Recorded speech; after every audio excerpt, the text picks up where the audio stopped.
अब आते हैं आज की कहानी पर, जो कि बेहद हैरत अंगेज कहानी है।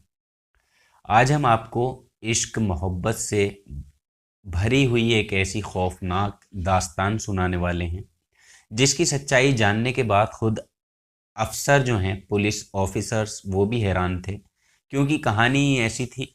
आज तक आपने मरने मिटने वाली मोहब्बत के बारे में सिर्फ फिल्मों में ही देखा होगा या किताबों में पढ़ा होगा, मगर आज जो कहानी मैं आपको सुनाने वाला हूँ वो वाकई एक सच्ची घटना पर आधारित है, और जिसकी शुरुआत काफ़ी लंबे समय तक चलती है, मगर अंत कुछ इस कदर भयानक होता है जिसका वाकई कोई अंदाज़ा लगाने वाला नहीं था।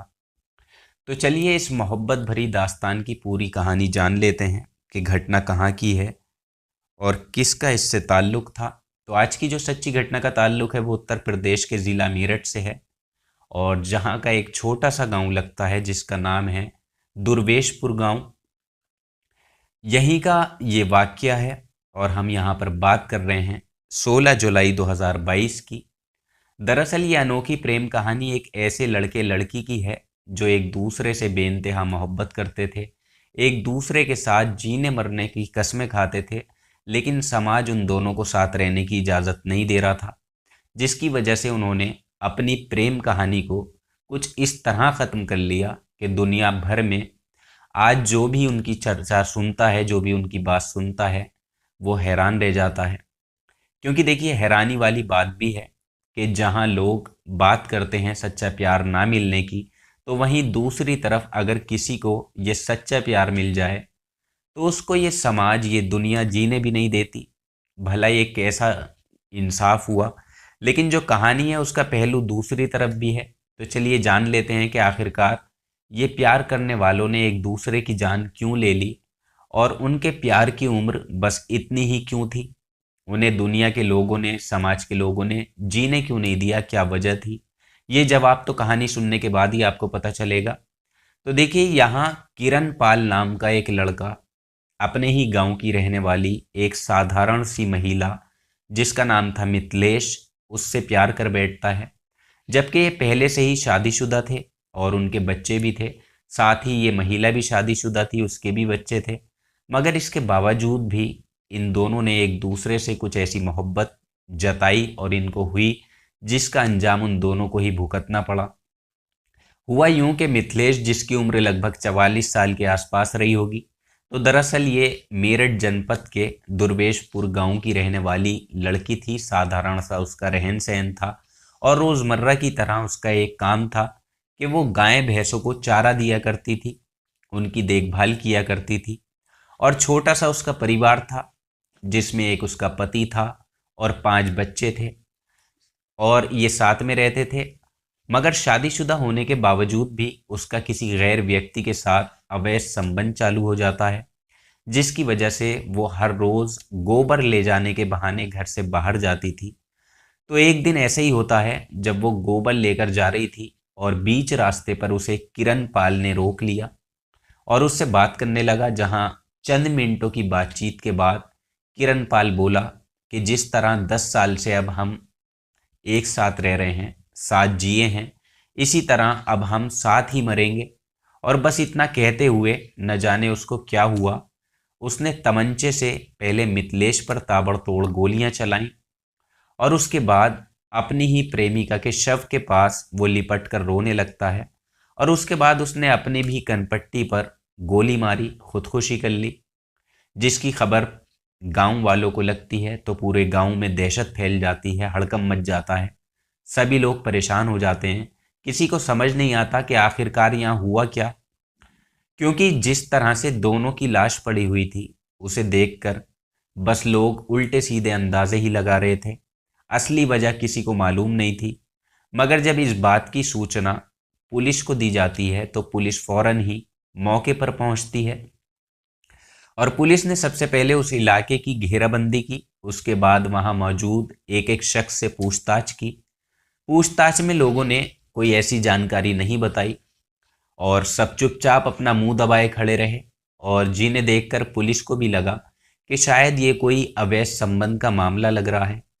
और इसी को देखते हुए जब अच्छे से घटना स्थल का उन्होंने मुआयना किया, तो उससे बड़ी ही चौंकाने वाली बात सामने आती है कि दरअसल ये मरने वाला किरण पाल इसी गांव में रहता है और जिसकी उम्र लगभग 45 साल के आसपास है, जबकि मिथिलेश की उम्र 44 साल थी और दोनों पहले से ही शादीशुदा थे और उनके 5 बच्चे भी थे।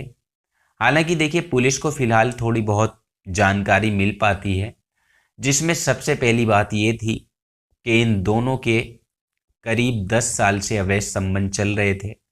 दोनों ने बीते 10 सालों में न जाने कितनी बार शारीरिक संबंध भी बनाए, मगर अचानक एक दिन इस बात की खबर जो है वो लड़की यानी मिथिलेश के पति को, जिसका नाम था धीर सिंह, उसे लग जाती है, जिसका उसने कई बार विरोध भी किया, लेकिन इसके बावजूद भी ये दोनों अपनी हरकतों से बाज नहीं आए। बस यही वजह थी कि अवैध संबंधों के विरोध में ही दोनों की मौत होती है। लेकिन देखिए, पुलिस के लिए यहाँ अब ये जानना ज़रूरी था कि क्या जो वो अंदाज़ा लगा रहे हैं वो सही है या झूठ है, और इसी का पता करने के लिए सबसे पहले दोनों के शव को पोस्टमार्टम के लिए भेजा गया और फिर कुछ घंटों के बाद, कुछ वक्त के बाद पोस्टमार्टम रिपोर्ट आती है। तो बाद में उनकी लाशों को घर वालों को सौंप दिया जाता है, जहां दोनों का ही एक साथ अंतिम संस्कार भी होता है।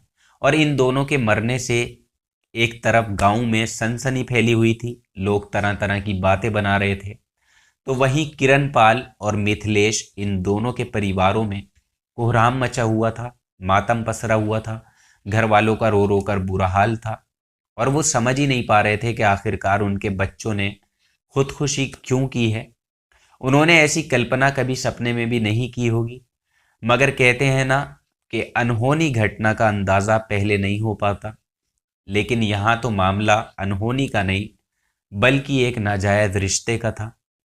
वैसे तो देखिए, ये बात बिल्कुल सच है कि इश्क में इंसान किसी भी हद तक गुजर जाता है। वैसा रूप हमें इस कहानी में एकदम सच देखने को मिलता है, क्योंकि जिस तरह से किरण पाल ने अपनी प्रेमिका को गोली मारी, उससे पहले उसने अपने परिवार के बारे में कुछ भी नहीं सोचा, अपने बच्चों के बारे में नहीं सोचा उनका क्या होगा, कौन इनका ख्याल रखेगा। बड़ी ही आसानी से उसने इस खौफनाक वारदात को अंजाम दे दिया। तो कुल मिलाकर आज की ये कहानी वाकई अपने आप में एक हैरत अंगेज कहानी है, क्योंकि आज के वक्त में यही देखने को मिल रहा है कि अगर कोई ऐसा रिश्ता पनपता है तो उसका अंत हमेशा बुरा ही होता है। इसलिए हर इंसान को कदम कदम पर संभल कर रहना चाहिए, कदम कदम पर चलना चाहिए। तो ये थी इन दोनों के रिश्ते की पूरी सच्चाई, जिसको जानने के बाद स्थानीय पुलिस ने अधिकारियों के अधीन इस मामले को रखा। उनके भी जो है वो होश उड़ जाते हैं। और इतना ही नहीं, बल्कि इसके बाद जब सीओ देहात पूनम सिरोही और अन्य पुलिस अधिकारियों ने घटना की पुष्टि की तो वो भी हैरान रह गए। और इसके अलावा एसपी देहात केशव कुमार ने भी ये साबित कर दिया कि हाँ, यही सच है। किरण पाल का गांव के ही रहने वाले धीर सिंह की पत्नी मिथिलेश के साथ कई सालों से अवैध संबंध चल रहे थे और जिसके ऊपर इन दोनों के परिवारों में पहले भी विवाद हुआ था और उसी के चलते इन दोनों ने खुदकुशी की। हालांकि देखिए, वैसे तो इन दोनों ने जो काम किया है वो बिल्कुल भी सही नहीं था, क्योंकि जिस तरह इन दोनों ने अपनी ज़िंदगी को ख़त्म किया उसके हकदार ये नहीं बल्कि ऊपर वाला है। क्योंकि ये सभी को पता है, ऊपर वाला ही हमें ज़िंदगी देता है और वही हमारी ज़िंदगी को छीनता है और वही इस बात की ताकत रखता है। खैर चलिए, हमें उम्मीद है कि आपको इस कहानी से कुछ ना कुछ सीखने को ज़रूर मिला होगा, क्योंकि देखिए, ये दोनों इस रिश्ते से परेशान हो चुके थे। हालांकि ये जो लड़का था ये पूरी तरह से परेशान था, क्योंकि उसके अवैध संबंध के बीच में उस लड़की का पति आकर खड़ा हो गया था और जिसको आना भी था, क्योंकि वो एक जायज़ रिश्ते में था और ये एक नाजायज़ रिश्ते में बंधे हुए थे। तो उसका जो विरोध करना था वो एक तरह से जायज़ था। कोई भी पति नहीं चाहेगा कि उसकी पत्नी के किसी और गैर मर्द के साथ किसी तरह के संबंध हो। तो ये थी आज की कहानी, बेहद हैरत अंगेज कहानी। पहले आशिक अपनी प्रेमिका को गोली मारता है और उसके बाद वो खुद भी आत्महत्या कर लेता है। हालांकि लड़की को भी इस बात की भनक तक नहीं थी। तो आज के एपिसोड में इतना ही। कहानी आपको कैसी लगी आप हमें कमेंट बॉक्स में ज़रूर लिखिएगा। कल आपसे फिर मुलाकात होगी किसी नई सच्ची घटना में। तब तक आप अपना ख्याल रखें, अपनों का ख्याल रखें। जय हिंद, वंदे मातरम।